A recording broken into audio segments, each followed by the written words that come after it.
Fuck me.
Here I am introducing Dr. Mary Medina Gross.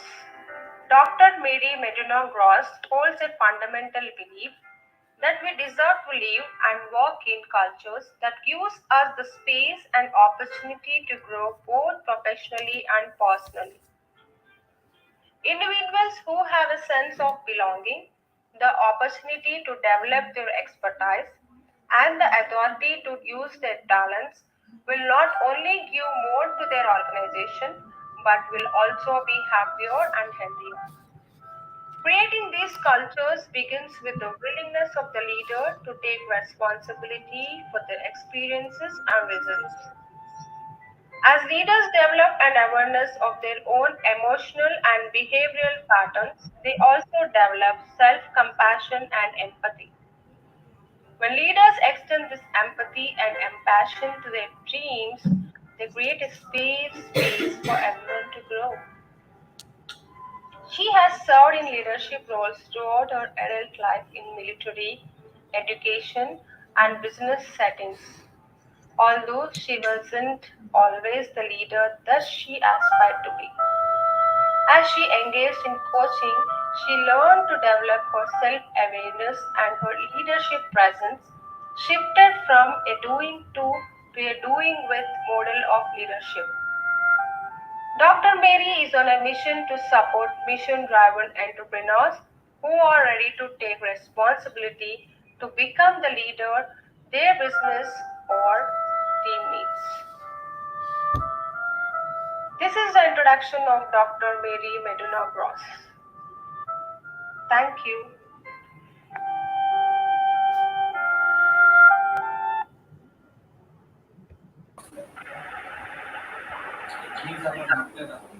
Hi, Dr. Mary. How are you? This is Hello, I'm good. Melinda.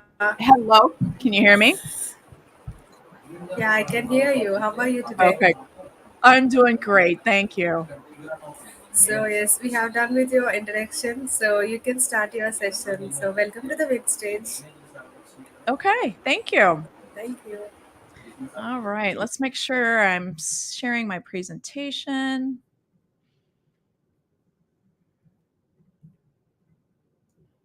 All right. All right. Hello, everyone. Thank you so much for being here today. I've been looking forward to this conversation all summer. I can't believe the moment is here. And so, again, thank you for being here for this conversation. My name is Dr. Mary Meduna Gross. And as you heard, I am a leadership coach. And I want to tell you more about me. But before we do that, I'd like to just kind of set the stage for our conversation today. So, I believe that we have all been taught to play what I'm now calling the outer game, otherwise known as the hustle. And what we mean by the hustle is really we stand in this place where we're willing to take a punch when necessary and maybe give a punch when necessary because we see it as a dog eat dog world. Only the strong survive. We really commit to the struggle. So I'm curious of those of you who are with me here today in the chat box, do you feel like you've been caught up in the struggle at some point? Type a yes or and maybe tell me what your hustle looked like.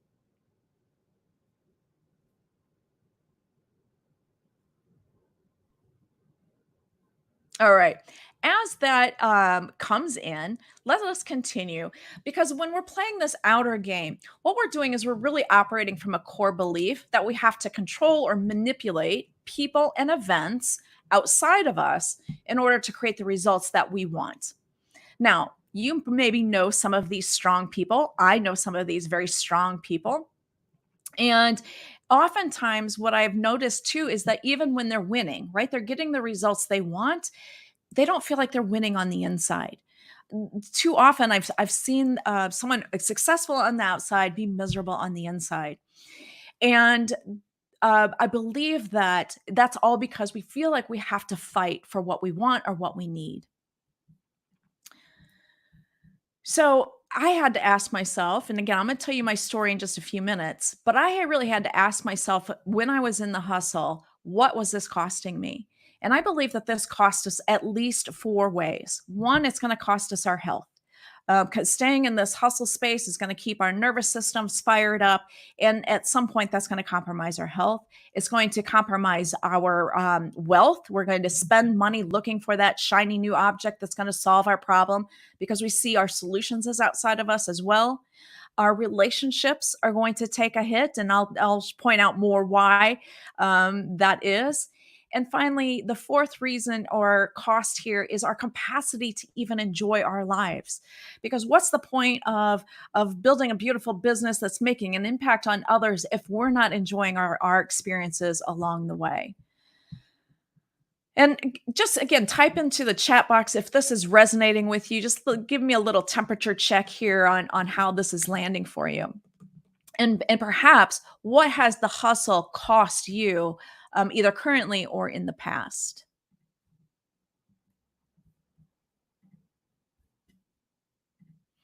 So I had to ask myself, can I have it all?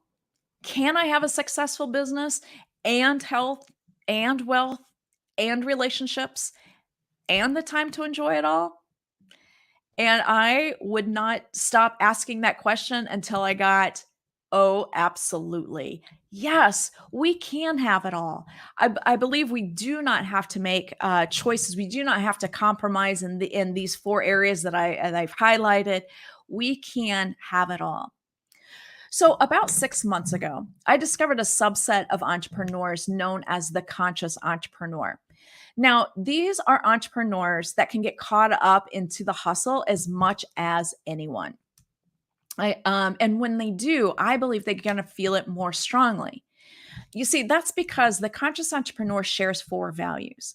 The first value is they're in business for a purpose. That purpose is to make the world a better place through their business.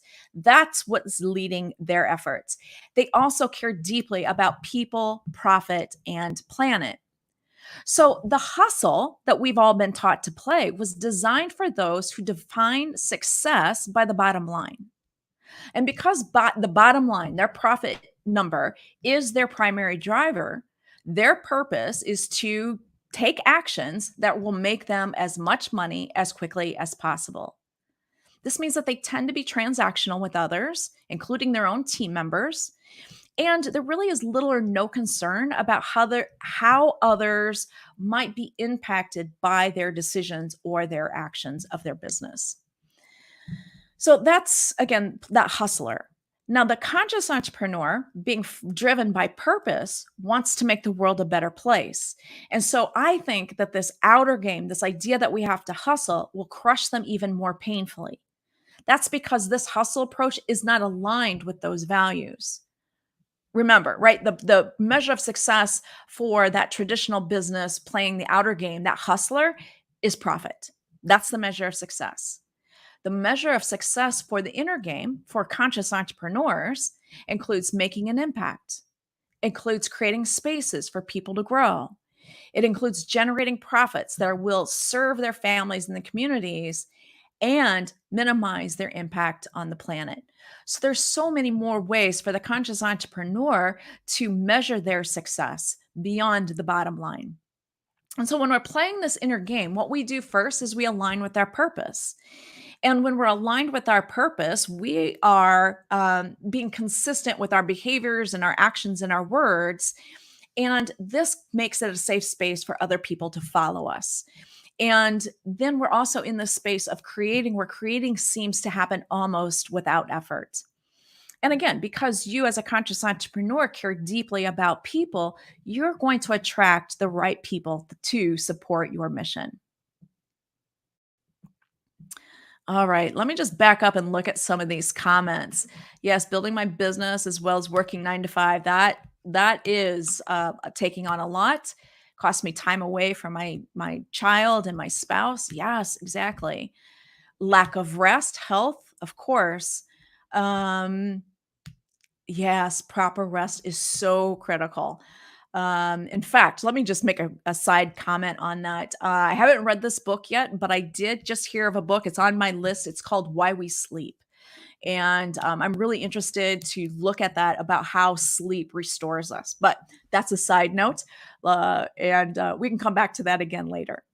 So now let me tell you a little bit about my story.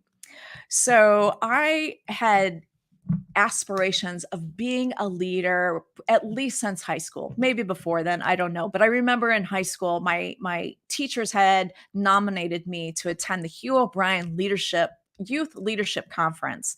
And I was so honored by that nomination. I didn't know that my teachers saw this capacity within me, and when they saw it within me, I saw it within myself, and this is who I wanted to be. So I was going into education because I wanted to help others maximize their potential. And specifically, I went into special education. And I reasoned again with this idea that I want to help people maximize their potential. If I could learn to help anyone with any kind of challenge maximize their potential, I could literally help anyone. So that's why I went into special education. And then after I taught for a few years, I still had this leadership goal in mind. And so in my mind, in order to become the leader that I wanted to be, I needed experience and I needed credentials. So I took on leadership roles as even as a teacher, and then as soon as I could move into administrative roles, I took those opportunities. And all along, I was also working on my doctorate, and again, eventually earning my doctorate in leadership. I thought I would arrive. Right? I remember being done with my dissertation and somehow thinking that the next school year was going to be different. It wasn't. And a couple years later, I got a call from my superintendent, come into my office. And in a nutshell, what he said to me is, Mary, I wouldn't do anything differently than what you're doing, but what you're doing isn't working. And so if you either have to figure this out or you have to go. Now, that was a crushing conversation. Not just because, I mean, I knew he was right. I knew that I wasn't getting the results that I wanted. I also agreed I was probably doing the right things because that was always very important to me. And I always asked others to get what is the right thing to do. But if it wasn't what I was doing, I didn't know what other levers I had to push or pull. And so as I'm sitting at my desk, this Johari window pops into my head. And you'll see this pink square here, that unknown self. And it occurred to me that if it wasn't what I was doing, then there must be something about me in this quadrant, something I don't know about me, something my superintendent doesn't know about me, because I believe he wanted me to be successful, but he didn't know what to tell me either. And the next thing that came out of my mind or my mouth was, I wish I had a coach. Because to me, what a coach would help me uncover what was in this unknown quadrant.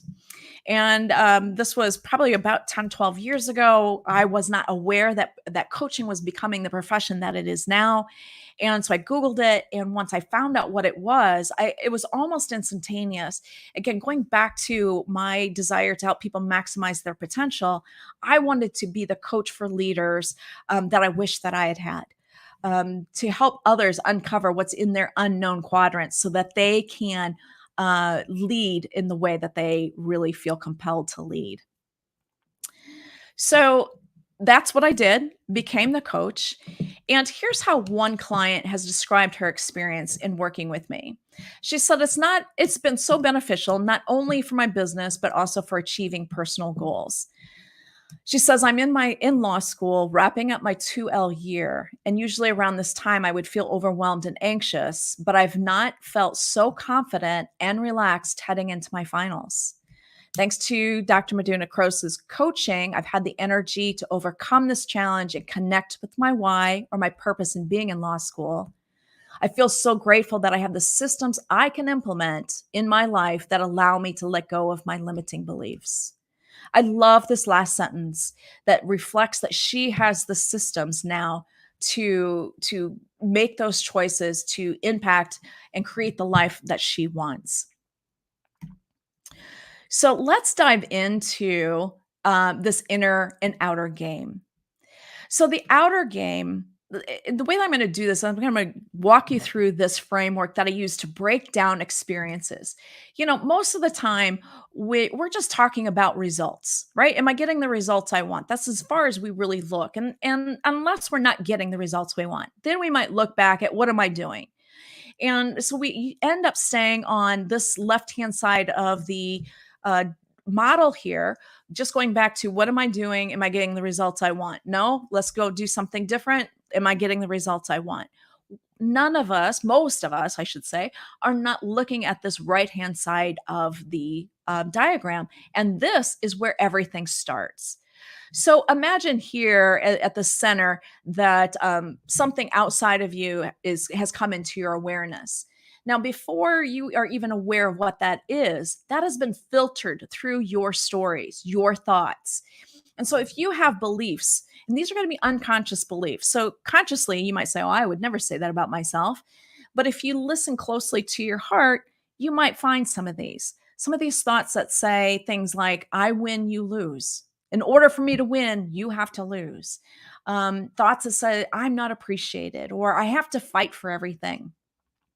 Thoughts that say there's no room for failure, which means that all we can do is get it right out of the box. Well, that's just not going to happen very often. We have these core stories that says life is a struggle or that life is happening to me. That means then that I have to defend myself. So when we see our experiences through this lens, that is going to then trigger emotions such as anxiety, irritation, frustration, depression, overwhelm, and uncertainty. And then together between our thoughts and our emotions, that gives us the energy to take actions. And our actions are going to align with these stories that we're telling ourselves. So when I say I win, in order for me to win, you have to lose, that means I'm going to need to be right. And in order for me to be right, that means I'm probably going to have to make you wrong. And it's so fascinating just to see the many ways that we make other people wrong, very subtle ways, in order to feel like we're winning. We also tend to engage in very black and white thinking. We don't like that gray area because it's so messy. And when we're not getting the results we want, we tend to do a lot of blaming, complaining, and criticizing and manipulating or coercing. And I will say that in my experience, when I was in those leadership roles in public education, I was an expert at blaming, complaining, and criticizing. It really was everybody else's, everyone else was creating the problems. I felt like I was bringing the solutions. And that was all based on my thoughts. And so then our behaviors lead to our results. And our results, we may or may not get what we want. As we said earlier, we can do this and get what we want, but then we're still feeling these emotions. Um, but most typically, what's going to happen is we may or may not get our specific results, but our relationships are probably going to suffer. Our finances are going to be unstable because, again, we're running after those shiny objects. Our health is going to be compromised, and we're not having fun. So, that is a picture of the outer game. If you don't know, if you're not familiar with Sebastian Maniscalco, he is a comedian here from Chicago, and he has a show called "Why Would You Do That?" And I just love the way he asked that question. And so I'm asking that of us today. Why would we do this? Because this is what's been modeled for us. This is what we know. And I'm guessing that most of us really don't know any other way to be. We don't know what to do with that right hand side of the chart. So let's talk then about the inner game. So, when the core thoughts that we're operating from when we're playing the inner game is that we all win. It's, I want to understand. I don't have to be right anymore. I just have to understand. A core thought that success comes from within, and I really want to make a difference for others. These next two, I'm always in control of my life and that I continue to get better and better. When you see your perception, your experiences through these perceptions, everything changes. And when these are the stories that you're telling yourself, it's going to generate emotions of joy and peace, satisfaction. You're going to feel so capable and so empowered. And then those emotions and these thoughts together will lead to behaviors that are more often you're going to be listening, you're going to be encouraging and trusting and supporting and collaborating. Because again, we've taken all of that defensive behaviors out. And then finally, we get our results. Now, again, we may or may not have gotten our results yet, but I promise you that when you align these your thoughts, your emotions, and your behaviors in this way, you will get your desired results. And your relationships improve, your wealth grows, your health is now optimized, and we're having fun. So, before I go into how to play the inner game, let me just take a pause here and see if there are any questions that you have for me. Yes, leadership coaching is essential if you desire to become a leader, realizing that we are all leaders in our own life. I love that. And I think that really captures one of the other false beliefs that I started out with in leadership. And that is that to be a leader means that I'm doing something to other people. That was been my experience. And what's really interesting when I look back on my own leadership experience, I had the training and the certifications, even contrary to this, right? I knew leadership wasn't doing to other people. And I had the training that reinforced that. And yet, when I got into those roles, I didn't go with my training. I went with what I knew. And again, I knew I had experienced people doing things to me, and that's what I ended up doing to others. And I had to have somebody come and say to me, Mary, is this the kind of leader that you really want to be? So, yes, we are all leading our own lives. Are there any other questions before we get into the how to?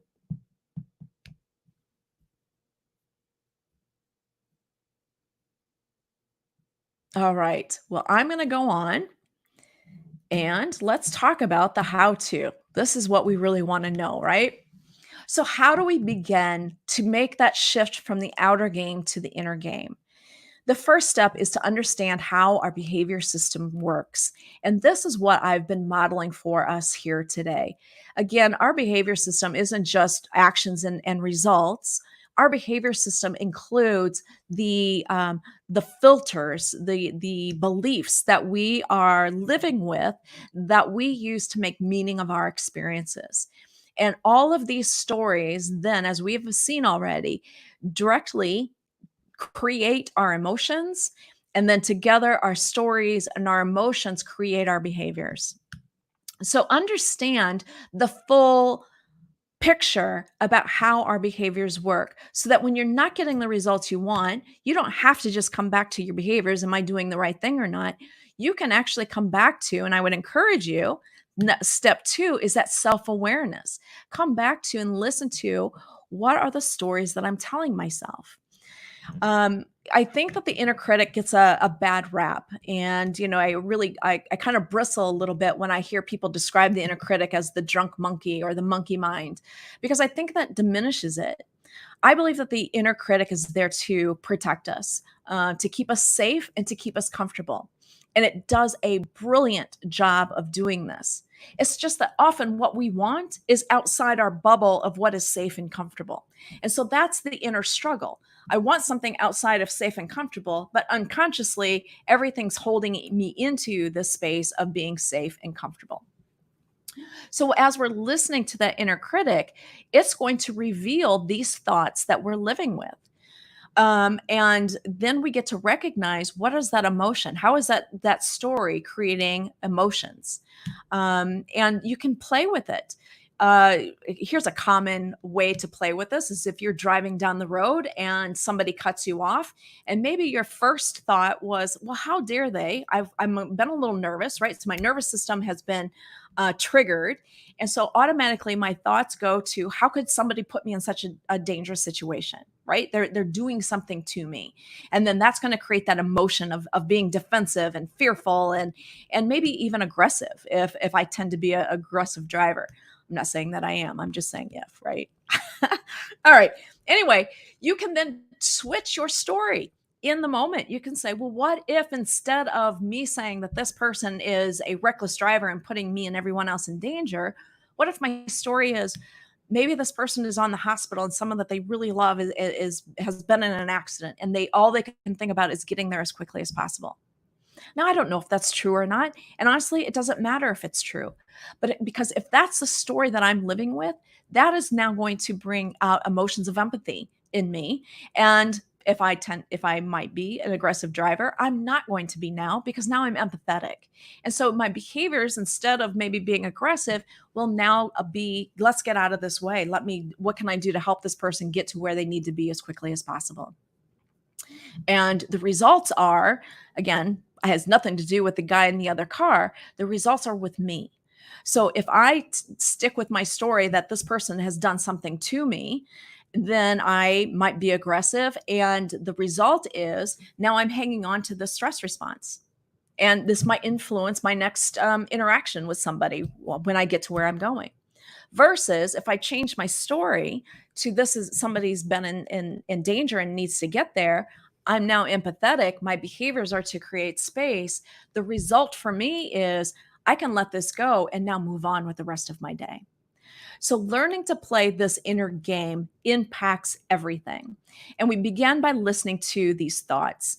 And you might notice emotions first before thoughts. So, if you feel an emotion come up like, oh, that really irritated me, or that really rubbed me the wrong way, go back and listen to, what is the story that you're telling yourself about that experience. Now, as you're listening to these stories, I would also encourage you to give yourself lots of compassion and grace. I know that when I first started listening to my stories, I was shocked at how harsh I was on myself, how I would call myself names and even curse myself, like, why would you do this? Um, That's when I really had to practice compassion and grace and recognize that those stories that I was living by were to keep me safe and comfortable. That's what I wanted was outside of that safe and comfortable. Then I just had to recognize that that part of me was going to be a little uncomfortable, and that's okay. I can still move into my new space and take care of that part of me that feels unsafe or uncomfortable.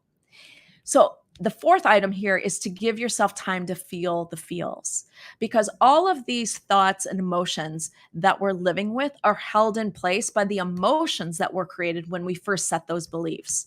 So, whenever we first decided that life was a struggle, there was an emotional experience that taught us that life is a struggle. And that emotion will continue to come back every time we have an experience that confirms that life is a struggle. Oftentimes we just push those emotions away. What I'm encouraging you to do is actually to feel those emotions. Give that emotion some time and space, let it come up and let it go out. Because then when it leaves, and it will leave, I promise you, it will leave. Now you have a new space. You have a fresh slate where you can now set new intentions and a new vision for yourself. This is where affirmations now become highly impactful, because you're not trying to use your affirmations to contradict another belief. You're clearing out the old belief before you set in a new one. So now this new belief doesn't have to compete with anything. It's just be able to fill that space up completely. So, in closing, my invitation to you today is I would love it if we could just book a 30-minute exploratory call. I'd love to learn more about you and what you're doing, and if there's anything that I can do to help you shift from that outer game to the inner game. Use this QR code. It'll take you to my link tree where you'll find everything about me. And if for some reason that doesn't work, you can also find me. Oh, I mistyped. It's bluebambooleadership.com. And I mentioned the Consciouspreneur earlier. I've created a magazine called The Consciouspreneur. And when you go to my link tree through this QR code, you will have the opportunity to subscribe to that. So thank you once again for sharing this space with me today. I hope that you have found this content valuable and useful, and I look forward to connecting with you in the future.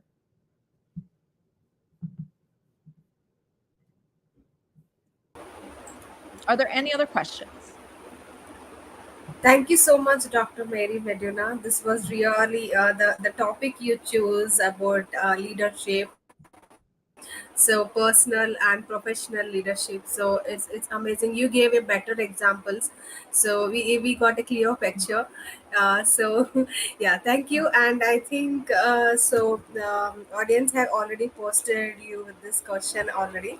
So if you want to visit, if you want to book a free 30-minute exploratory, so go to the website bluebamboo.com. May I correct that? It's Blue Bamboo Leadership. I have a typo there. It's Oh, bluebambooleadership.com. Blue Bamboo Leadership, right? Okay. So Thank let you. me correct. It's bluebambooleadership.com. So if you want to book a free 30-minute expert, it's free, guys. It's free. So please book and so please book and you can have a conversation with Dr. Mary. So you can learn more. She can explain more with examples. So it's really nice presentation, and thank you so much for Thank you. being a part of this WYN conferences as a speaker. Bye It's bye. been my pleasure. Thank you.